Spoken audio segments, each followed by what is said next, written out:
السلام علیکم دوستو، علم و ادب میں خوش آمدید۔ کچھ کہانیاں وقت کے ساتھ پرانی نہیں ہوتی بلکہ ہر دور میں ایک نیا مفہوم اختیار کر لیتی ہیں۔ ایسی ہی ایک کہانی ہے اداس نسلیں، پاکستانی ادب کا وہ شاہکار جو تقسیم ہند، غلامی اور انسان کے اندر کے انتشار کو ایک ساتھ بیان کرتا ہے۔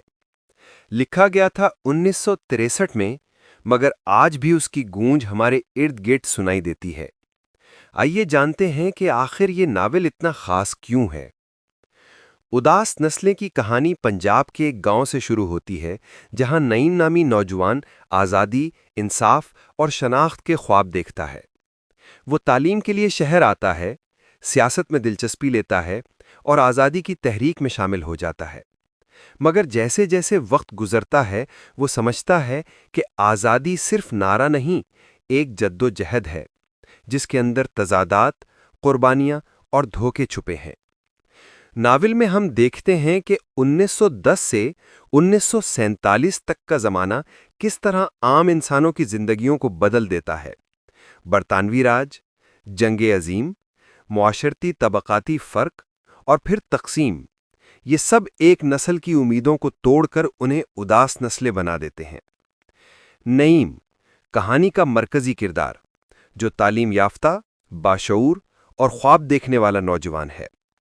عابدہ، ایک حساس مگر مضبوط کردار، جو عورت کے اندر کے خوف اور ہمت دونوں کو ظاہر کرتی ہے۔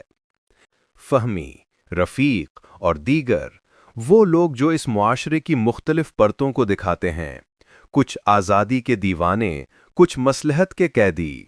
ان سب کرداروں کے ذریعے عبداللہ حسین ہمیں دکھاتے ہیں کہ قومیں صرف زمین کے ٹکڑے سے نہیں بنتی، بلکہ احساس، قربانی اور شعور سے بنتی ہیں۔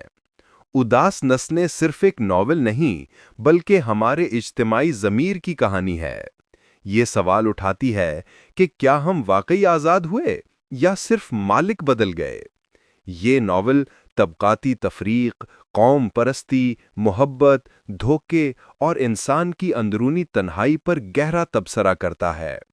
عبداللہ حسین نے دکھایا کہ کس طرح ایک نسل قربانیاں دے کر آزادی حاصل کرتی ہے اور اگلی نسلیں اداسی، بے سمتی اور مایوسی کا ورثہ پاتی ہیں۔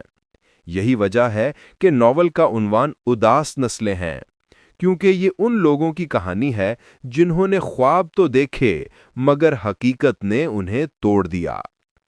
اداس نسلیں ایک آئینہ ہے جس میں ہم اپنے ماضی کو، اپنی غلطیوں کو اور اپنی اصل کو دیکھ سکتے ہیں۔ اگر آپ نے یہ ناول نہیں پڑھا تو آپ نے اردو ادب کی سب سے گہری روح کو ابھی تک نہیں چھوا۔ یہ صرف ایک کہانی نہیں، یہ ہماری پہچان ہے۔